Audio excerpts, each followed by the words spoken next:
How's it going, guys? Amagansett Press, thank you for joining us today. Just want to address a video that we uploaded yesterday at a local coffee shop nearby named Caribou Coffee. And also, if you hear any airplanes, I'm out near the airport today with Watching the Watchman. We're going to do a little plane spotting. So you might hear some occasional airplane noise going by. But I just really want to address what happened yesterday. We did not intentionally go into Caribou Coffee. I just want to clear the air, put the facts out there, and then you guys can decide, obviously, whatever you think, however you feel. But I just want to make sure you have the story straight. So we went to get coffee, simple as that. Now, as I stated in that video, I do have a medical condition which qualifies under the exemption and allows me not to wear a face mask as far as I'm reading it, and as far as it's understood by those I've discussed it with. In the executive order, and I'm going to put a link to that in the description of this video for you so you can go take a look at it yourself, which was signed by Governor Jared Polis of Colorado. There is an exemption, which is Section L of the order, for people who cannot medically tolerate wearing a face mask. That's exactly what the order says. It does not stipulate any requirement for any specific proof, criteria, anything like that. It just says for those who are under the age of 10 are exempt, and those who cannot medically tolerate wearing a mask. Now, just a quick story. Going back probably about 30 years ago, I think I was about 19 or 20 years old. I had just bought a new Jeep. It was a used Jeep, but new to me. And as you do with any car, but especially a Jeep, I wanted to make it my own. So you do some things to it, you customize things. You know, I had my radio and my speakers back then. And, you know, at that time, I was I was a member of the volunteer fire department back in New York. And I had some equipment on board on my Jeep that, you know, you use doing that. And I decided I wanted to put a medical kit on the inside of the tailgate on the back of the Jeep. So I made this really nice, I got a piece of oak, really nice, thick, heavy, I think it was 1.25 inch stock, 5/4 hardwood oak board. And I cut that out to the right size, rounded the corners off, radiused everything with a router. I made a nice mounting spot for the medical kit. So my intention was to mount the piece of wood to the back of the Jeep and then mount the medical kit to the piece of wood. So I put a hole in each corner, pre-drilled the holes in the back of the Jeep, had everything all set up. So I'm putting the first screw into the back of the Jeep. There were self-threading screws, self-tapping screws. So as I'm doing the first corner, I was leaning forward. I had my drill in my hand.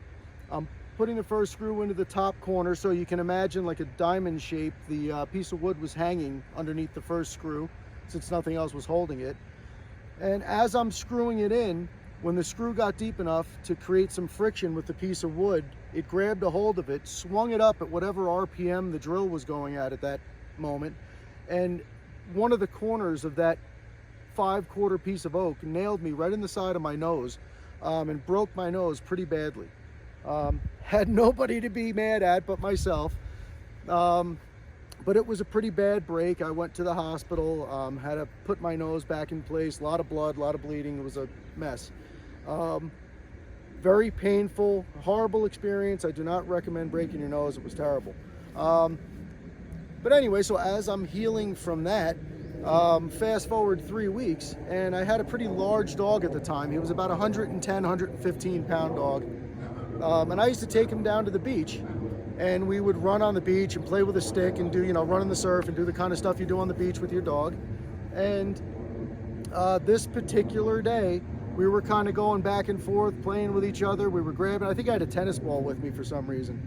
And we just both happened to go the same direction. Mind you, this is 3 weeks after I broke my own nose. So I'm leaning down to go pick up the tennis ball, and my dog's top of his head, 110, 115 pound dog's head, comes up and nails me flat in the nose and breaks my nose again for a second time, less than 3 weeks later. Back to the hospital, same thing. It was a pretty bad break. I actually had to go back to the hospital a few times, had to check a few things. I've had sinus infections and sinus issues ever since then. Difficulty breathing through my nose all the time, especially when I sleep. I sometimes wake up in the middle of the night if my nose is clogged. And you know, it's been something I've been dealing with for 30 years. Not a major deal, definitely not complaining about it. You know, there are worse things in the world, but it's something I deal with. So wearing a mask or a face covering, like for example, I won't wear a Halloween mask. I won't wear a scarf. I don't put things over my face. You've never seen me in a video. And it's funny because when we started doing these audits, at that point, everybody was wearing face coverings or just not showing their faces. And if you notice right from the beginning, my face has always been out there for everyone to see. I don't cover it, and it is what it is. So my doctor and myself both agree that I fall into a category that would be exempt based on how this executive order is written from wearing a mask. Not only am I exempt from the governor's order, okay, but I am going to also put a link to Caribou Coffee's policy and show you that their own policy, what they did was try to line themselves up with the executive order. So they basically have the same requirements, same exemptions, and their policy doesn't even go into effect until the 20th. Now today is the 19th of July. Yesterday was the 18th. So yesterday would have been 2 days before their policy, Caribou Coffee's policy, even went into effect. Governor's order is in effect, but you know, some of you might say, oh, big deal, suck it up, put the mask on. I actually physically get dizzy after a couple of minutes of having a mask on. Could be psychosomatic, I don't know. But I have a 30-year history of having a breathing issue in the way that I just described to you. And you know, it's real life for me, and that's what I have to deal with. And wearing a mask is not uncomfortable. It's not about being uncomfortable. We've all spent plenty of time being uncomfortable, and there's plenty of that to come. But it's really just not safe for me. It's not healthy for me, and it's not something that I feel I can medically tolerate. So we've addressed that.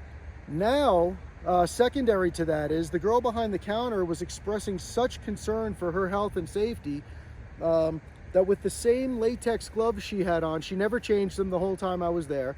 She was on her cell phone, calling her manager, pulling her mask down, pulling it back up, touching her face.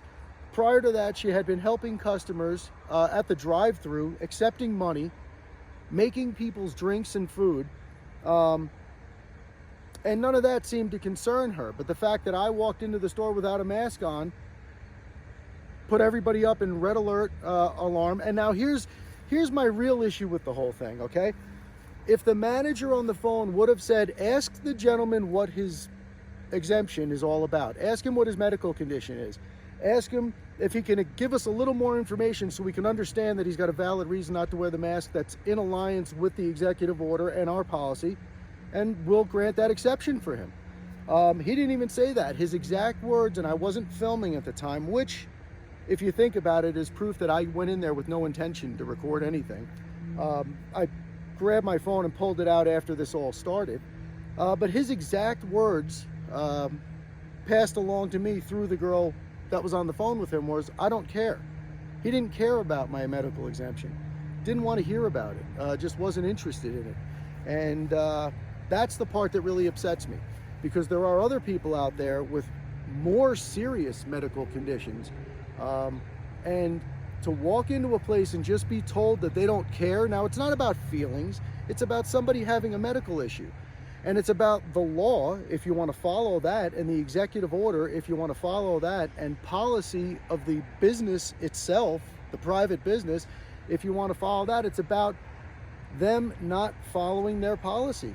The exemptions that are written, there are many exemptions beyond health.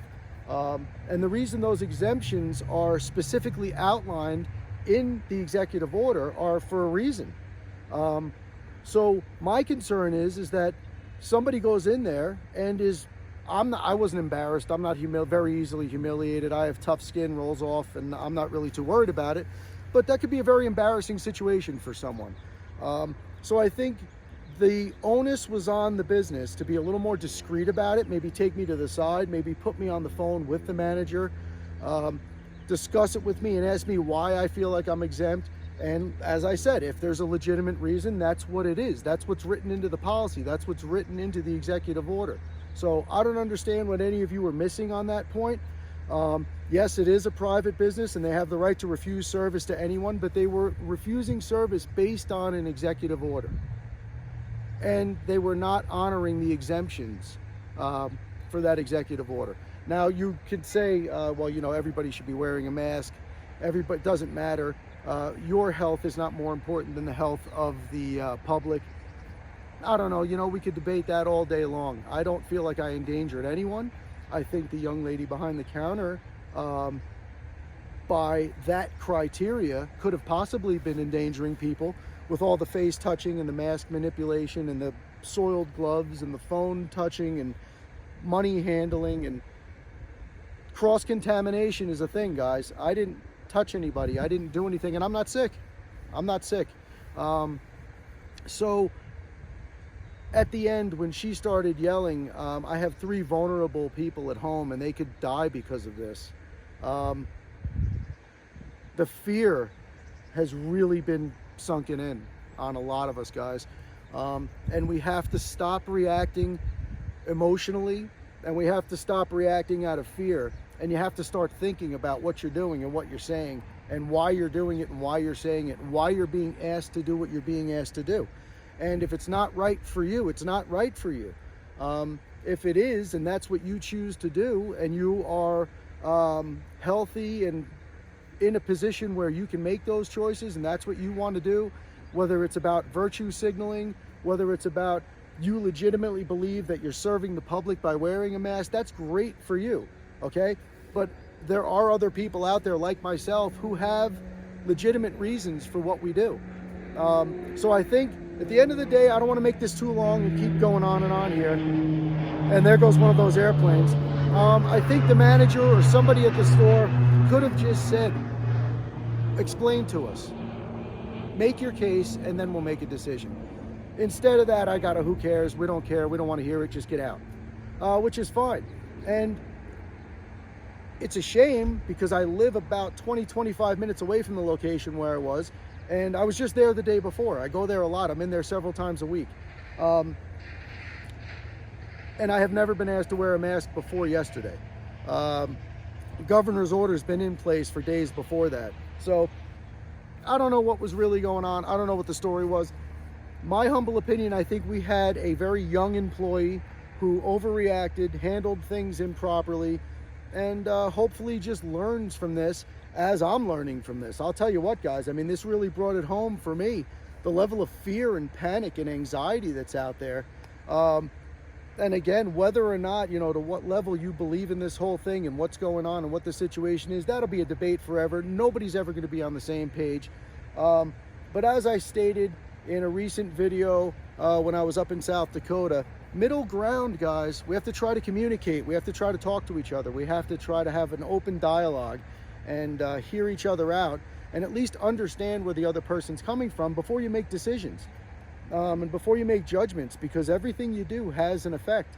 And, you know, it may affect things and people in ways that you don't understand or you're not even thinking about because you get too hot-headed and too emotional and just react. And that's a terrible thing to do. So I'm not going to be going back to Caribou. That's fine. Went to Starbucks and, you know, not really a big fan of Starbucks either. So maybe the answer is invest in a better coffee maker at home and just start making my own coffee at home. I don't know. But anyway, I just think that what's going on and the way this whole thing is turning us all against each other, the hate in the comments on that video and the thumbs down and just the unleashing of fury, literally. I don't get it. I really don't get it. I mean, and for those of you that have been with our channel for the past almost year and a half, and have been supporting us and watching us and enjoying what we do and supporting what we do and believing in us, we thank you for that. But now that I've gone and done something that you disagree with, does that negate everything we've done for a year and a half before that? If it does for you, that's your choice. And, you know, honestly, if you don't appreciate what we do and you don't like what we're doing, you're not going to agree with every single thing I say and every single thing I do. That's unrealistic. But if you enjoy our channel, you enjoy the message we're trying to get across, you enjoy the work we're trying to do, you know, for there to be one little thing I do to upset you and not come back, why don't you get in the comments and ask some questions? Why don't you say, hey, let's get on a live stream? Why don't you, I mean, you know, there's other ways of handling this. Discussion, dialogue, communication. That's what it always comes down to for me, and that's what I've always said in all my videos. You can go back a year and a half right from the beginning.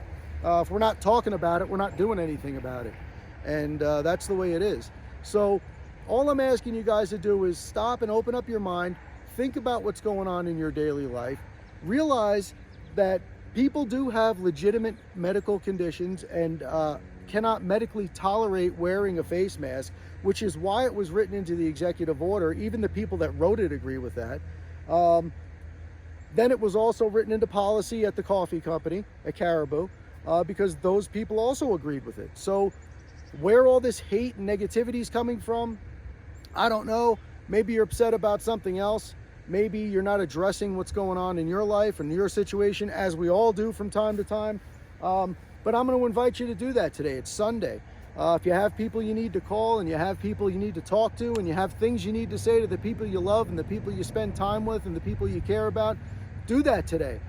Take some time to communicate, open up some dialogue, go to the park, get yourself in a nice situation and spend some time with the people you love, and spend some time talking about things that really matter in this world. And think about the hate that you're spewing out there and just putting out into the world. You're feeding the beast, guys. It's not helping. Of course, if that's what you want to do, I'm not deleting anybody's comments. You know, you want to leave negative comments, leave negative comments. You want to say what you want to say, that's entirely up to you.